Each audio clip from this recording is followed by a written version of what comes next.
అందరికీ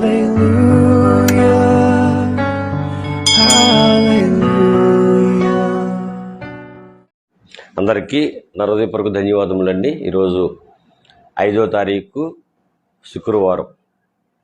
ఎక్కువజాముని దేవుని వాక్య ధ్యాన పరిచర్యలో దేవుని వాక్యాన్ని ధ్యానించడానికి దేవుడు అనుగ్రహించిన గొప్ప సమయం బట్టి ఆయనకే ఘనత మహిమ కలుగునుగాక.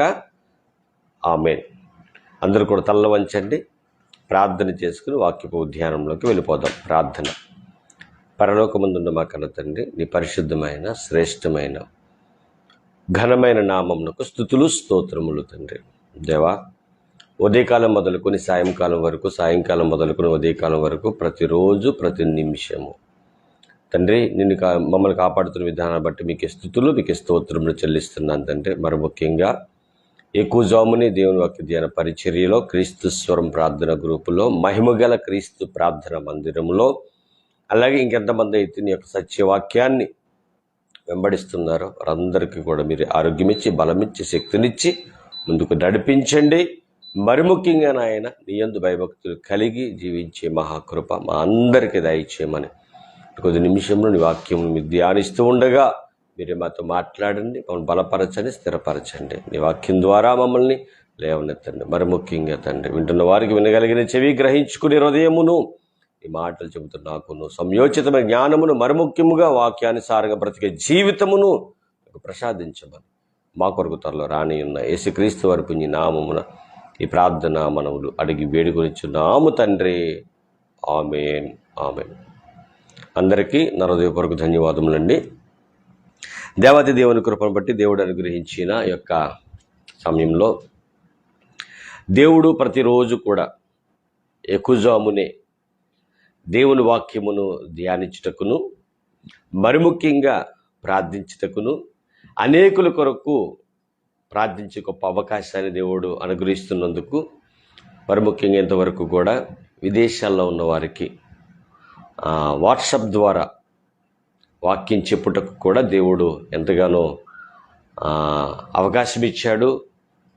వాక్యము చాలామంది విన్నారు, బలపడుతున్నారు. అయితే ఈ గొప్ప అవకాశం దేవుడు మనకి ఇస్తున్నాడు కనుక దేవుని పట్ల ఎలాంటి విధేయత కలిగి జీవించాలి.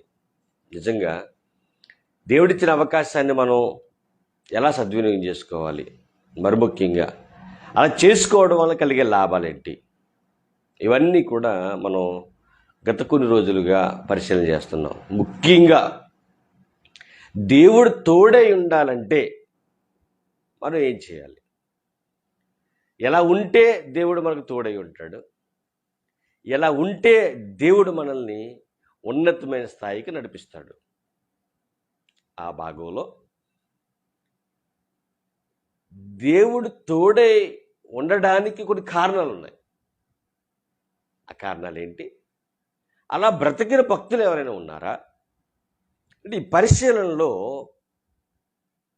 మరి జాగ్రత్తగా పరిశీలన చేస్తూ ఉన్నప్పుడు చాలామంది భక్తులు మనకి బైబిల్ గ్రంథంలో కనిపిస్తున్నారు.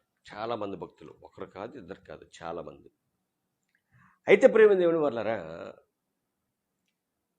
కనిపిస్తున్నారు. వాళ్ళ గురించి మనం చదువుకుంటున్నాం, వాళ్ళ గురించి మనం వింటున్నాం. వింటే సరిపోదు, చదువుకుంటే సరిపోదు. వాళ్ళు ఎలా బ్రతికారో బ్రతుకు మనలో చూపించాలి. చాలామంది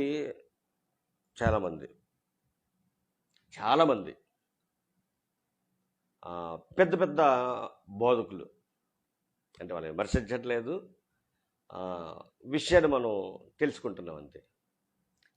ఎక్కువ దేవుని పనిలో ఉంటూ మీటింగ్స్ చేస్తూ ఉంటారు, తప్పులేదు. దేవుడు వాళ్ళకి ఇచ్చిన సామర్థ్యాన్ని బట్టి వాళ్ళ మేరకు వాళ్ళు మీటింగ్స్ చేస్తూ ఉంటారు. అలా చేస్తూ వెళ్తున్నప్పుడు కొంతమంది వాళ్ళ ఫాలోవర్సు అంటే అభిమానులు వాళ్ళు ఏం చేస్తారంటే ఆయన ఎంత గొప్ప అంత గొప్ప అని మాట్లాడేసరికి ఈయనకి చాలా మనసులో గర్వం, అంటే నేను తప్ప వేరే ఒకటి చేయలేడు. అప్పుడు మనం ఒక ట్యాగ్ తగిలించుకుంటారు.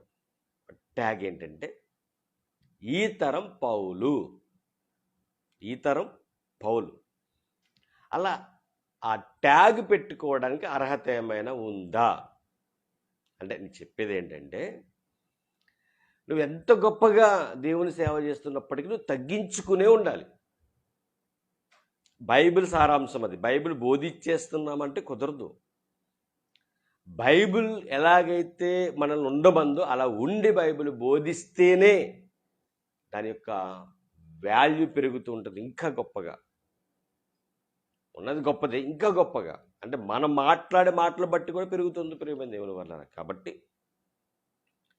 ఏ ఒక్కరు కూడా నాకంటే గొప్పవాడు లేడు, నాకంటే గొప్పగా పనిచేసేవాడు లేడు అని అనడానికి వీల్లేదు. ఏమండి? మరి ముఖ్యంగా ఈరోజు దేవుడు మనకు తోడై ఉంటే,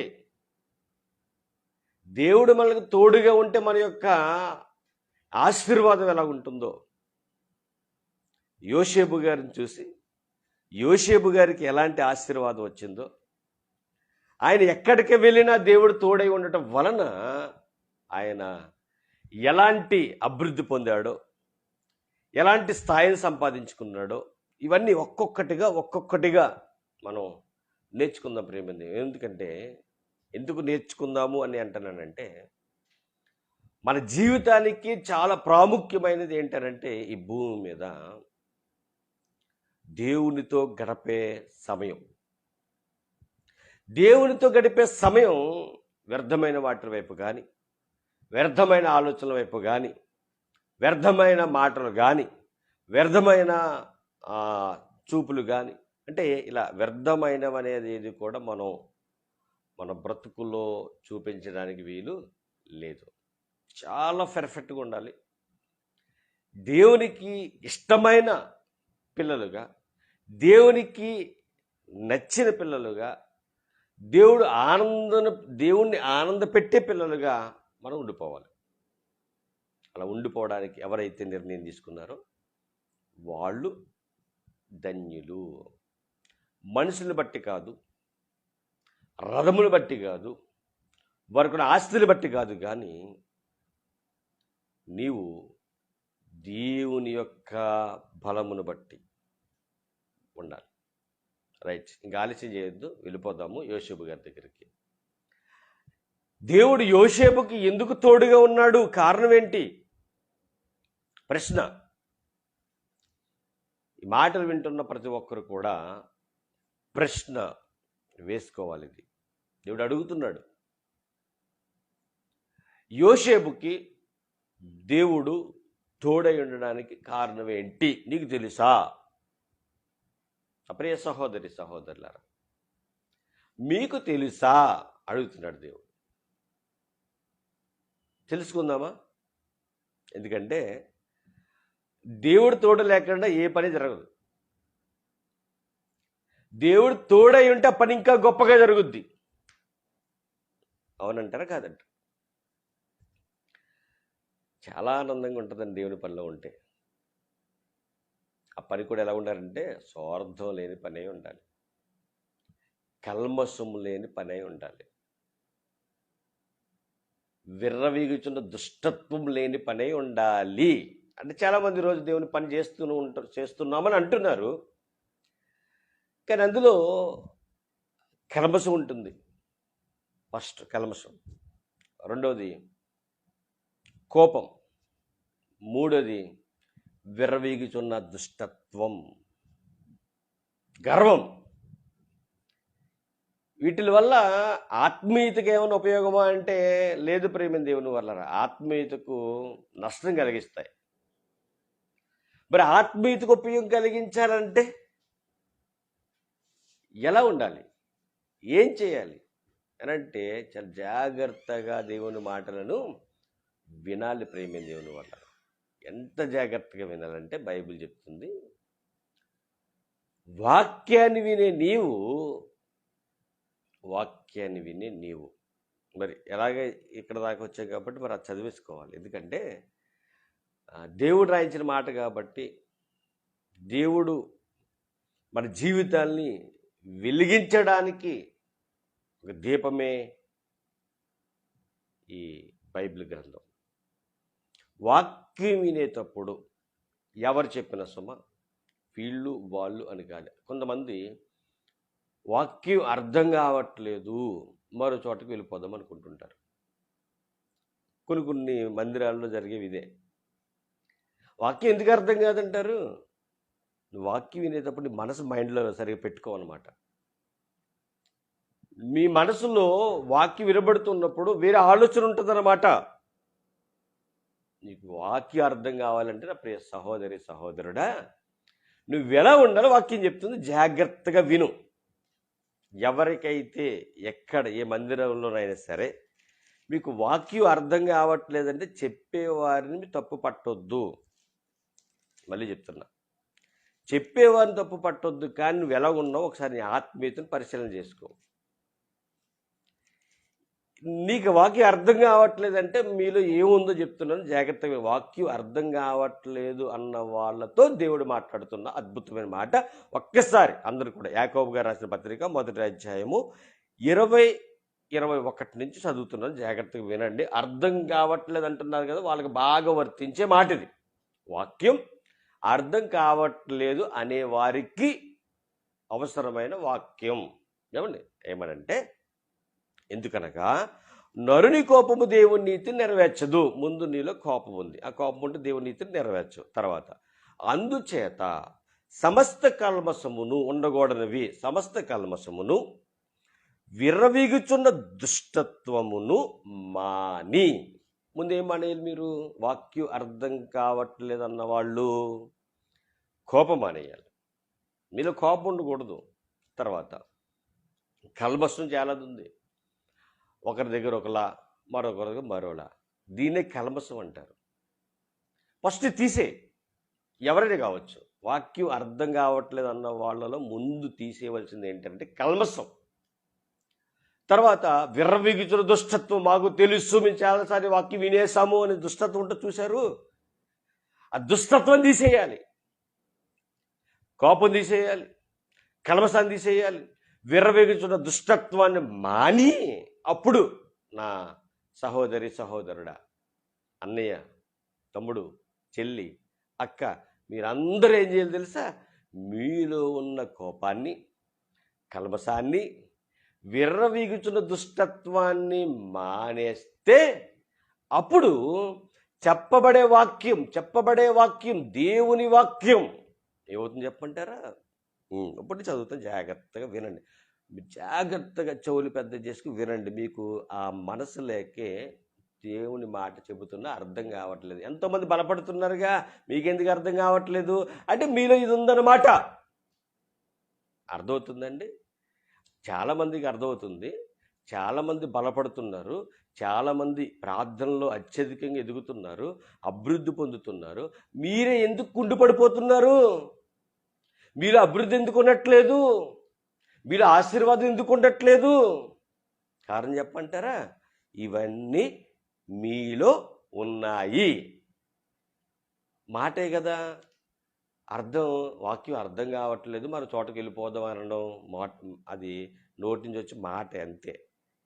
చాలా సులువండి. వాక్యాన్ని బ్రతుకుని చూపించి బ్రతకడం చాలా కష్టం. ఎవరైనా కావచ్చు, మీరు ఏ మందిరానికైనా వెళ్తూ ఉండొచ్చు. వాక్యం అర్థం కావట్లేదని మందిరం మార్చేవారిలో మీరు ఉండకండి. ఎందుకంటే దేవుడు క్షమించడు. మీరు ఎవరైనా కావచ్చు. వాక్యం మీకు అర్థం కావాలంటే ముందు మీలో ప్రార్థన ఉండాలి. ప్రార్థన ఉందా? గట్టిగా 10 నిమిషాలు చేస్తే కాళ్ళు నొప్పులు, గట్టిగా ఒక పావుగంట చేస్తే అయ్యి బాబు చాలా ఎక్కువసేపు ప్రార్థన చేసేసేనులే అని ఇంకా ప్రార్థన జోలికి కూడా వెళ్ళరు మీరు. పైగా మీకు సపోర్ట్ చేసేవాళ్ళు ప్రార్థన చేయని వారు, ప్రార్థనలో ప్రాముఖ్యత తెలియని వారు ఉంటారు. అలా ఉన్నవాళ్ళే ఇలా ఉంటారు. కాబట్టి ప్రియ సహోదరి సహోదరులు, ప్రేమతో హెచ్చరిస్తున్నాను, మీరు వాక్యం అర్థం కావట్లేదని వాళ్ళ దగ్గర వీళ్ళ దగ్గర వాగకుండా ప్రార్థన చేయడం మొదలు పెట్టండి. ఆ వేస్ట్ మాట మాట్లాడకండి. ప్రార్థన చేయడం మొదలు పెడితే ఆటోమేటిక్గా అన్నీ వస్తాయి. ఈ మాటలు దేవుని మాటలు వింటున్న వారందరికీ హెచ్చరించి చెప్తున్నా, జాగ్రత్త. మీకు మాటలు అర్థం కాకపోతే ప్రార్థన చేయండి, దేవుడు అర్థమయ్యేలా చేస్తాడు. అంతేగాని మనసులో కల్మషం పెట్టుకుని, కుళ్ళు పెట్టుకుని, కుతంత్రాలు పెట్టుకుని దేవుని వాక్యం దగ్గరికి వస్తే వాక్యం మీకు అర్థం కాదు. వాక్యం మీకు అర్థం కాదు. ఏమండి, చాలా చక్కగా మాట్లాడుతున్నాడు ఇక్కడ. ఏం చేయాలట? కల్మషమును, విర్రవీగుతున్న దుష్టత్వమును మాని లోపల నాటబడి మీ ఆత్మను రక్షించుటకు శక్తిగల వాక్యములు సాత్వికముతో అంగీకరించడం అలవాటు చేసుకోండి. అప్పుడు వాక్యం మీకు అర్థమవుతుంది. అప్పుడు ఒకవేళ వాక్యం అర్థం కాకపోతే అప్పుడు చెప్పేవాడు తప్పు చెప్తున్నట్టు. మీరు ఫస్ట్ దానికి మీ లైఫ్ స్టైల్ మార్చుకోండి. మార్చుకోకుండా అర్థం కాలేదంటారేంటి? తప్పు తప్పు అలా అనకండి. ఫస్ట్ మీరు మార్చుకోండి. మీరు దేవునికి ఇష్టంగా బ్రతకండి. అప్పుడు దేవుని వాక్యం మీకు అర్థమవుతుంది. అప్పుడు మీరు అలా ఉంటే, అలా బ్రతికితే యోసేపుకు తోడై ఉన్న దేవుడు మీకు, నాకు, మనందరికి తోడై ఉంటాడు. రైట్. ఇప్పుడు మీరు ఎక్కడికి వస్తారంటే యోసేపు గారి దగ్గరికి వెళ్ళిపోతాం. ఎక్కడ ఉందా మాట? జాగ్రత్తగా పరిశీలన చేయగలిగితే ఆదికాండం అండి, మొదటి పుస్తకం ఆదికాండం. ఈ ఆదికాండంలో యోసేపు గారికి దేవుడు తోడై ఉండడానికి గల కారణాలు, మరి ముఖ్యంగా యోసేపు ఎక్కడికి వెళ్ళా కూడా దేవుడు నడిపించే విధి విధానాలు చాలా బాగున్నాయండి. బాగున్నాయంటే కారణం ఏంటంటే యోసేపు దేవునికి నచ్చిన విధంగా బ్రతికాడనమాట.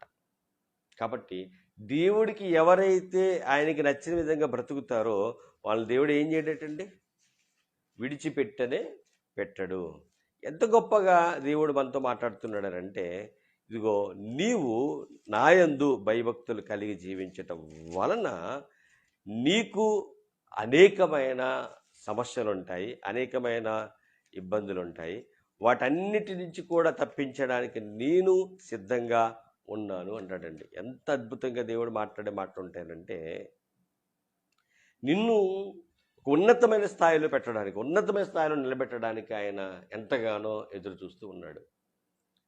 అందుకే వాక్యం వినేటప్పుడు నువ్వు కోపంతో ఉండొద్దు, కలమసం ఉండకూడదు, విర్రవీగుచున్న దుష్టత్వం ఉండకూడదు.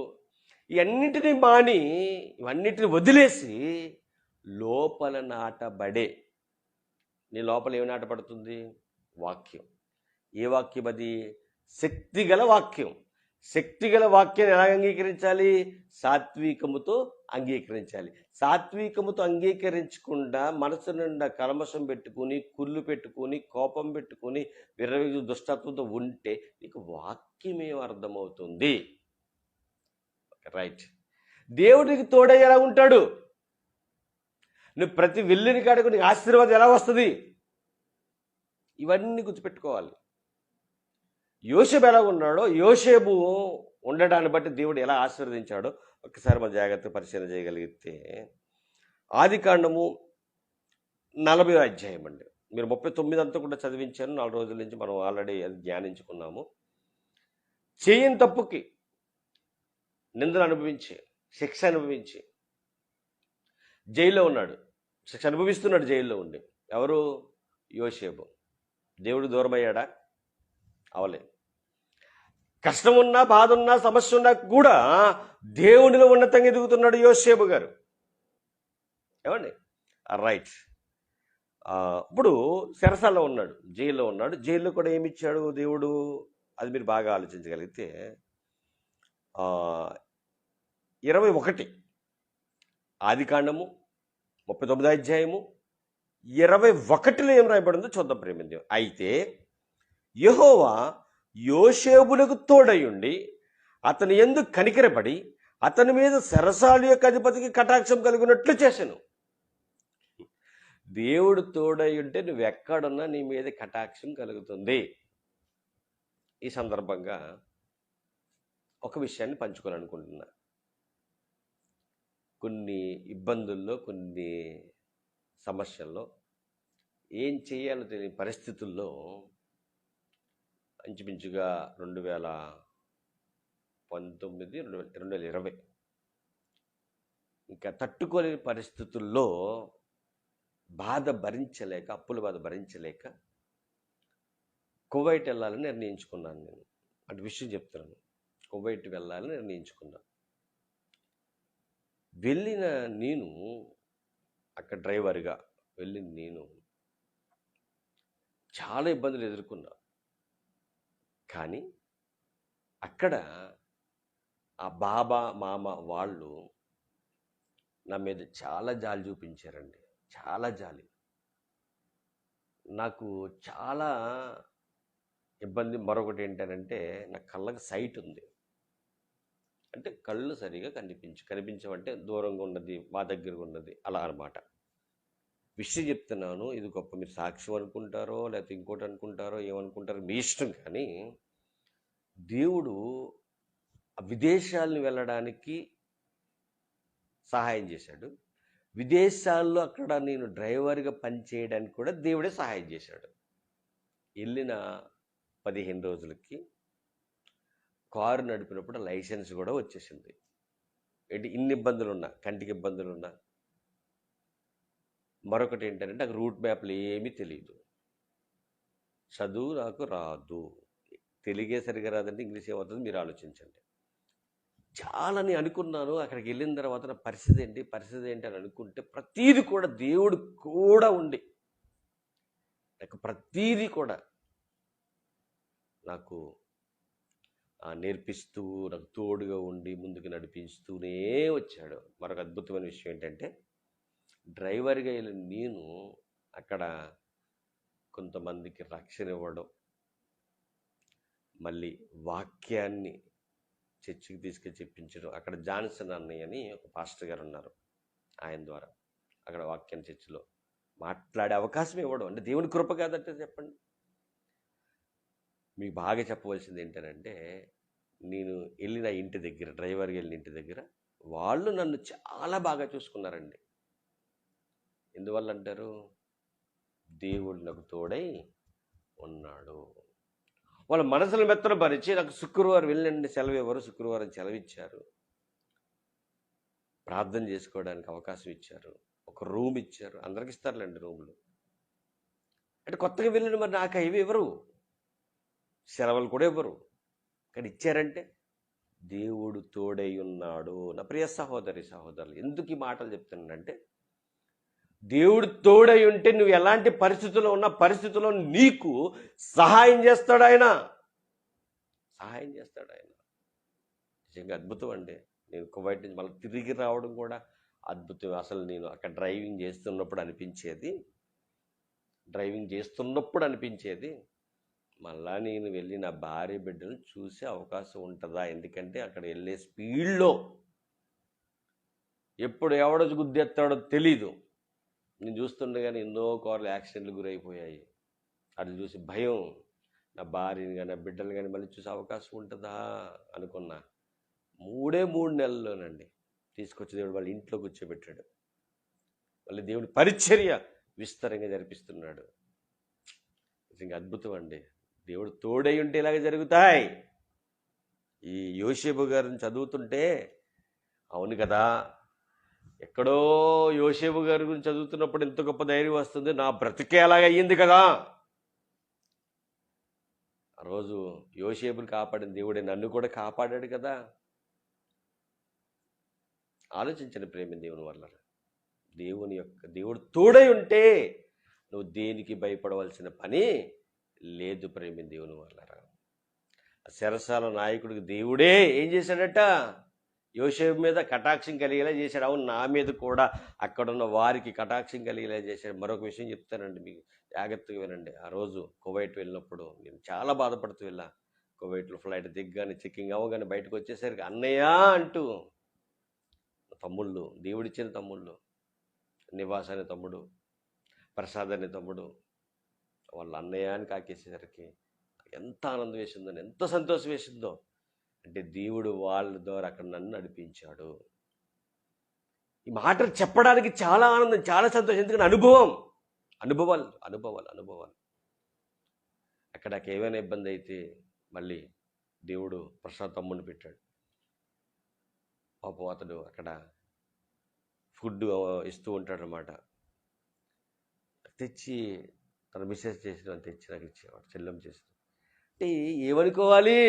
దేవుడు తోడై ఉన్నాడు కనుకే ఈ కార్యక్రమాలన్నీ. నా గురించి అనేకులు ప్రార్థన చేసేవారు అక్కడ. ఇంకా అలా ముందు కొనసాగితే తర్వాత అక్కడ క్రీస్తు స్వరం ప్రార్థన గ్రూప్ని ఏర్పాటు చేసుకుని కొంతమంది, చెల్లమ్మ కృష్ణశ్రీ మస్కట్లో ఉండేదండి. అలాగే ఆమె ద్వారా పద్మశ్రీ గారని వీళ్ళందరూ మళ్ళీ ఇక్కడ పరిచయం. రవి అని సహోదరుడు. నిజంగా దేవుడు తోడుగా ఉండి అన్నిటిలో కూడా ఉన్నతంగా నన్ను తీసుకెళ్ళాడండి. దేవునికి ఘనత మహిమ కలుగును గాక. ఆమేన్. ఎన్నో కార్యాలు ఇలా జరిగాయి నా పట్ల. ఒకటా రెండా, ఎన్ని కార్యాలండి. అవి తలుచుకుంటూ ఉంటేనే చాలా చాలా ఆనందంగా ఉంటుంది. ఒక్కొక్కసారి మా బాబాని వాళ్ళ మామని కూడా, అది మా మామని కూడా, అంటే కువైట్లో ఉన్న వాండర్లు అలా కాకేస్తారంట, బాబా మామ. వాళ్ళని బాబాని మసీదుకి తీసుకెళ్ళేవాడిని. మసీదు తీసుకెళ్తే అతను మసీదులోకి వెళ్ళేవాడు, అతను నమాజ్ చేసుకునేవాడిని, బయట కార్లో కూర్చునేవాడిని. బయటకు దిగి అలా చూసే చంద్రుడు కాపాడేవాడు. ఈ చంద్రుడు మా దేశంలో కూడా ఉంటాడు కదా, అక్కడికి వెళ్ళి చూడగలనా అని అనిపించేది. కానీ దేవుడు చాలా చక్కగానండి, అనుభవాలుగా ఒకసారి చెప్తానండి ఇవన్నీ కూడా. అయితే ఇప్పుడు సందర్భం వచ్చింది, దేవుడు తోడై ఉంటే ఎలా మనం ముందు కొనసాగగలము. ఇక్కడ యోసేపుని చూస్తే నాకు అనిపించింది, నిజమే కదా, అలా మనం బతికితే దేవుడు మనల్ని కూడా కాపాడతాడు కదా. ఎస్, కాపాడాడు, ఇంకా కాపాడతాడు. యోసేపుకి ఆ చెరసాల నాయకుడికి కటాక్షం కలిగించాడు యోసేపు మీద. తర్వాత ఏం జరుగుతుందో 40వ అధ్యాయం జాగ్రత్తగా పరిశీలన చేయగలిగితే ప్రియమైన దేవుని వారలారా, ఆదికాండము 40వ అధ్యాయం ప్రారంభ వచనం. అటు పిమ్మట ఐగుప్తు రాజు యొక్క పానదాయకుల భక్ష్యకారకుడు తమ ప్రభువైన ఐగుప్తు రాజు ఎడల తప్పు చేసిరి. తర్వాత గనుక ఫరో పానదాయకుల అధిపతియు భక్ష్యకారుల అధిపతియును తన ఇద్దరు ఉద్యోగుల మీద కోపపడి వారిని చెరసాలలో నుంచుటకే రాజు సంరక్షణ సేనాధిపతికి అప్పగించెను. అది యోసేపు బంధింపబడిన స్థలము. మన దేవుడు ఏదో చేస్తున్నాడు. దేవుడు తోడై ఉంటే ఇలాగే చేస్తాడండి. ఎన్నో కార్యాలు చేస్తాడు, ఎన్నో అద్భుతాలు చేస్తాడు, ఎన్నో ఆశ్చర్య కార్యాలు చేస్తాడు. ఆయన నమ్మిన వారిని విడిచిపెట్టే దేవుడు కాదు. ఏంటి, తన కుమారుడు చెరసాలలో ఉన్నాడని చెప్పేసి ఇక్కడ చూడండి ఎలాగ రాజుగారిని కదిపేస్తున్నాడో. దేవుడు నిన్ను విడవను ఎడబాయనన్న దేవుడు, ప్రేమ దేవుని వారలారా, ఎంత గొప్పగా కాపాడతాడనంటే నిజంగా మన జీవితంలో ఊహించిన కార్యాలు దేవుడు చేస్తాడు. ఇప్పుడు రాజుగారిని కదిపాడు, వాళ్ళిద్దరి చేత వాళ్ళిద్దరిని కూడా చెరసాలలోనికి రప్పించాడు. ప్రేమ దేవుని వారలారా, రప్పించాడు. అప్పుడు ఏం జరిగింది చూడండి, 3వ వచనం. వారి చెరసాల నుంచుటకు రాజు సంరక్షణ సేనాధిపతికి అప్పగించును. అది యోసేపు బంధింపబడిన స్థలం. ఆ సేనాధిపతి వారిని యోసేపు వశము చేయగా అతడు వారిని ఉపచారము చేసును. వారు కొన్ని దినములు కావలిలో నుండిన తర్వాత వారిద్దరు, అనగా చెరసాలలో బంధింపబడిన ఐగుప్తు రాజు యొక్క పానదాయకుడును భక్ష్యకారకుడును ఒక్కటే రాత్రి యందు కలలు కనిరి. అబ్బా, అది అన్నీ ఎవరు పుట్టిస్తున్నారు? యోసేపుకు తోడై ఉన్న దేవుడు. దేవుడు తోడై ఉంటే దానంతట తానే అన్నీ జరుగుతుంటాయి. యోసేపుకి ఏం తెలుసా చెప్పండి? యోసేపుకి ఏమన్నా తెలుసు? ఏమీ తెలియదు. ఆయనకి తెలిసిందల్లా ఒకటి ఏంటంటే దేవుడికి ప్రార్థన చేసుకోవడం, దేవుడు చెప్పినట్టుగా వినడం, దేవుడికి నచ్చిన పనిని చేయడం.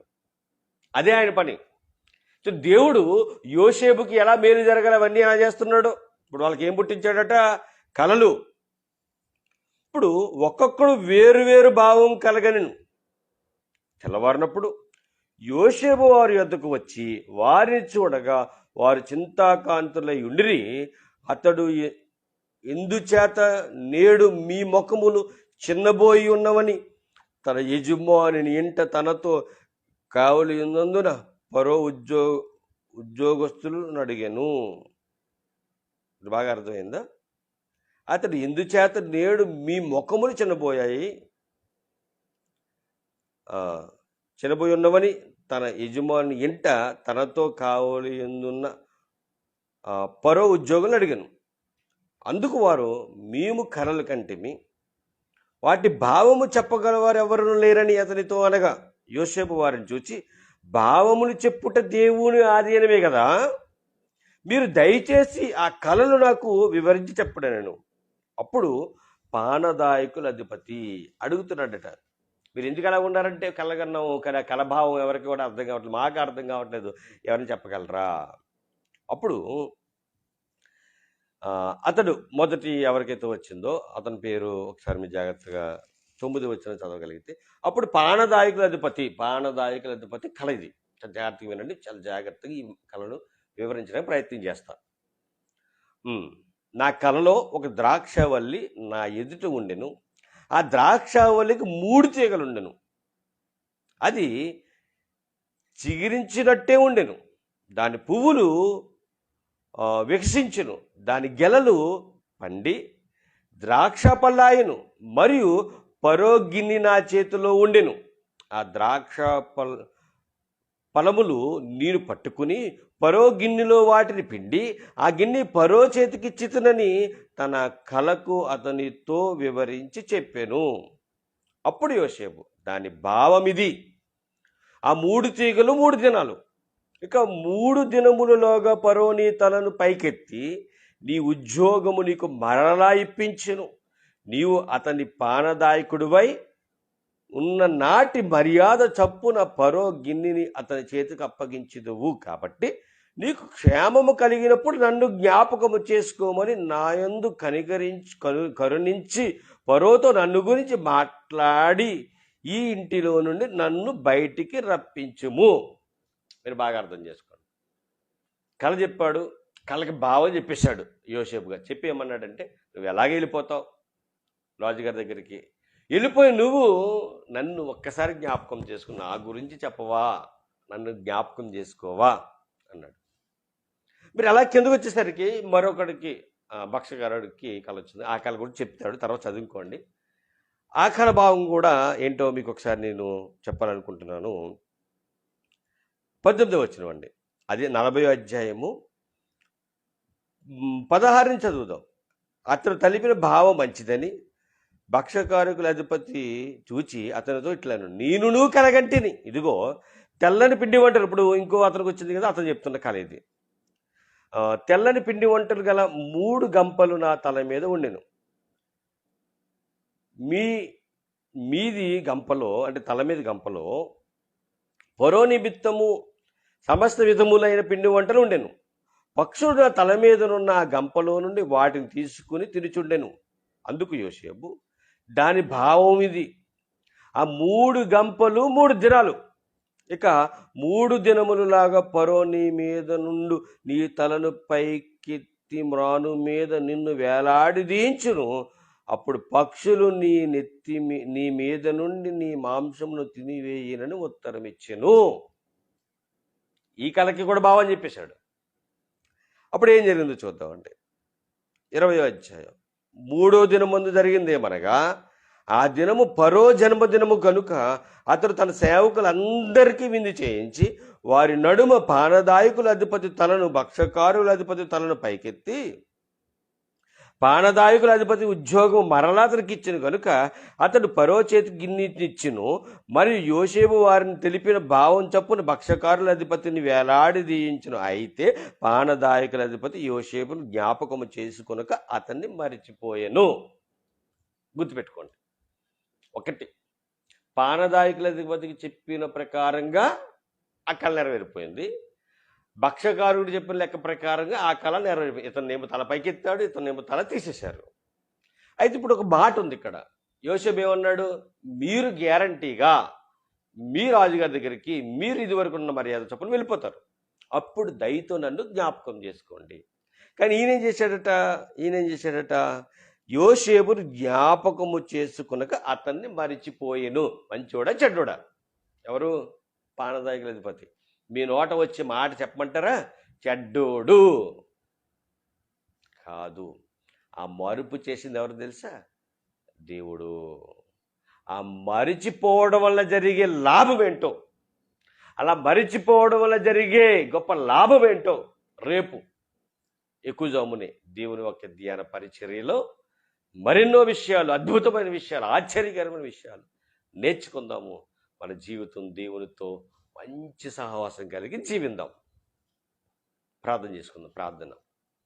పరలోకమందున్న మా కన్న తండ్రి, ఈ పరిశుద్ధమైన శ్రేష్టమైన ఘనమైన నామమునకు స్తుతులు స్తోత్రములు తండ్రి. దేవా, ఇంతవరకు మీరు మాతో మాట్లాడిన విధానాన్ని బట్టి మీకు స్తుతులు స్తోత్రములు తండ్రి. మరి ముఖ్యంగా యోసేపుకు తోడై ఉన్న దేవుడు మాకు తోడై నడిపిస్తున్నామని నమ్ముకుంటూ విశ్వసిస్తూ మా కొరకు త్వరలో రాని ఉన్న యేసుక్రీస్తు వారి పుణ్య నామముని ప్రార్థన మనవులు అడిగి వేడుకొనిచున్నాము తండ్రి.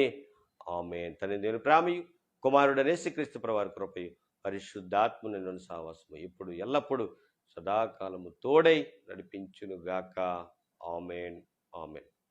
అందరికీ వందనాలండి. రేపు ఎక్కువజాముని దేవుని వాక్య ధ్యాన పరిచర్యలో మళ్ళీ కలుసుకుందాము. అలాగే మీ అరుదైన ప్రార్థనలో క్రీస్తు స్వరం ప్రార్థన గ్రూపులో ఉన్నవారి కొరకు, ఎక్కువజామునే దేవుని వాక్య ధ్యాన పరిచర్యలో ఉన్నవారి కొరకు, అలాగే మహిమగల క్రీస్తు ప్రార్థనా మందిరంలో ఉన్నవారి కొరకు, అలాగే ఎవరైతే సత్యవాక్యాన్ని సరిగ్గా విభజించి ఉపదేశిస్తూ వాటి ప్రకారం బ్రతుకుతున్నారో వారి కొరకు నిత్యము ప్రార్థన చేయండి. దేవుడు మిమ్మల్ని మీ కుటుంబాన్ని దీవించునుగాక. ఆమేన్. అందరికీ హృదయపూర్వక ధన్యవాదాలు.